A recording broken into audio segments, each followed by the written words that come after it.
I've actually seen KRA in Eastleigh. They have discovered that those people are not paying tax. I usually shop in Eastleigh, and when I go there, I buy maybe a shirt. I'm told not to pay through M-Pesa. I pay cash. Most people who go to shop in Eastleigh pay in cash. And these people in Eastleigh have got their own system, which they use, even their own bank, which they use to evade tax or to avoid tax. That's why their products are cheap. Majority of Kenyans who buy from Eastleigh, they buy cheaply because Eastleigh business people don't pay tax. And the Kenyan government or KRA has realized they are losing a lot of money. And these people in Eastleigh are getting a lot of power. More than 100,000 people visit Eastleigh daily. And these people buy products from Eastleigh. They take to Uganda, Tanzania, even Nigeria, and other East African countries. So there are so many people visit Eastleigh, and that money, there's a way that they avoid government from taxing them. So from last month, KRA has been in Eastleigh. They want to set up a major office in Eastleigh to monitor activities in that area and to collect tax. And in a year, they might collect more than 5 billion shillings from Eastleigh alone. It's a lot of money there. Now, this one, of course, it will affect the people who are doing business in Eastleigh. It will also affect Kenyans who are doing business in other parts of Kenya and those ones who are buying.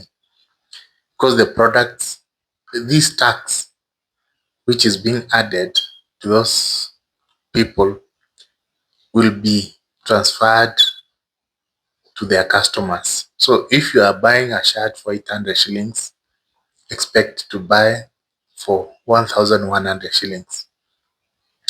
And to make matters worse, the fuel prices have increased. There's also instability in the Gulf countries. So it means the shirt you're buying today for 800, from June and onwards, it will be more than 1,500 shillings. So that is the effect of tax and what is happening in Iran. In transporting those goods to Kenya will be more expensive. Now, coming to Eastleigh, most people are doing business there are the Somali. They are in Eastleigh, they are in Biashara Street, they are in so many places in Nairobi. So these people majorly do business in clothing, electronics, and even hospitality. They have now joined real estate. So in the reason why they are moving so fast like that is because they are not paying tax, majority of them. When you are not paying tax, you accumulate more. Because if you are making a profit of 10 million per month and you save all that money, you are better than someone making 10 million and paying 3 million tax. So that's why you are seeing them building apartments. They are growing so fast in the hospitality industry. Go to Nairobi CBD, most hotels there are now owned by people associated to Eastleigh. Those business people are also owning several apartments in Eastleigh. If you go to Eastleigh, the face of that estate or that place has changed. They are building apartments. And the US government believed that the money was coming from the US.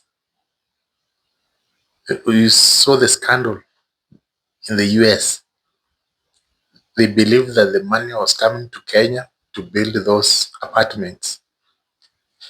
It might be true, but also, again, those apartments are being built by people who are doing business in Kenya, especially the Somali community.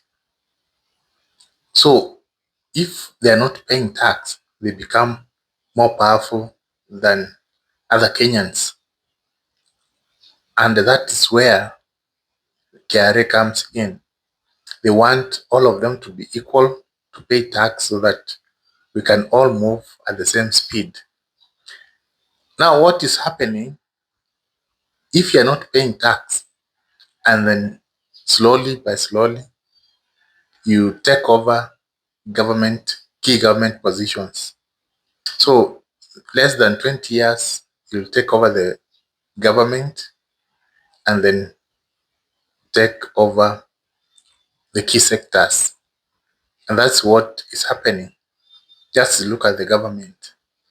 So, and these people who are in government are there to protect the business communities. If you are doing business, for example, if you are doing tenders and doing these other businesses where you avoid tax, you must have representatives in the government to defend you. That's why there are many in key sectors. So the government has realized that they are losing a lot of money. That's why KRA is in Eastleigh. So it means they are going to pay tax, and a lot of it, and some tax is going to be backdated, and this one will be pushed to consumers. So what we expect is that in those who are going to buy products from Eastleigh in future, it is going to be expensive. And now other Kenyans who are selling in wholesale, for some time now, there are Kenyans who are doing that business of selling clothes to other Kenyans. It became too difficult for them because people in Eastleigh are more advantaged because most of them don't pay tax. So you find a Kenyan who is selling the same clothes to other Kenyans is selling for 1,500, but in Eastleigh, the same cloth is going for 800. So all Kenyans flocked that place. So if tax is implemented, then every Kenyan will be equal. Every business person will be equal. But the Eastleigh people, it is not going to be easy for KRA because they know how to evade, and some of them might not even pay tax at all eventually. So in Kenya, what is happening, apart from Eastleigh, we are told that less than 1% of Kenyans earn above 100,000. But when you move to take your survey, you do your research, you see so many Kenyans owning cars. There is traffic jam in Nairobi, traffic jam in all major cities. There are so many Kenyans owning mansions in Nairobi. Go to estates in Nairobi, so many of them. Who are these Kenyans owning these cars, these big houses? Who are these Kenyans building apartments? It means majority of Kenyans don't pay tax. If every Kenyan paid tax, then Kenya will be very far and will even collect more than the 2.5 trillion we are collecting now. But the unfortunate part, we will collect even 10 trillion but nothing will happen. Because in Kenya, most of the cash which is collected goes to the county, and the counties are not doing anything. Most counties are just paying salaries, and that is all. No work is being done there. Even the government itself, almost all the things that are being constructed, look at the roads, look at the Talanta Stadium and everything. It is through loans, not the money that is being collected. So it means there's a lot of wastage. And what we need is a government which is very serious, like China, even Singapore. They became very serious about corruption. And that's why they are where they are up to now. So if you pay tax and it's not going to help anyone, then it's a waste of time and money.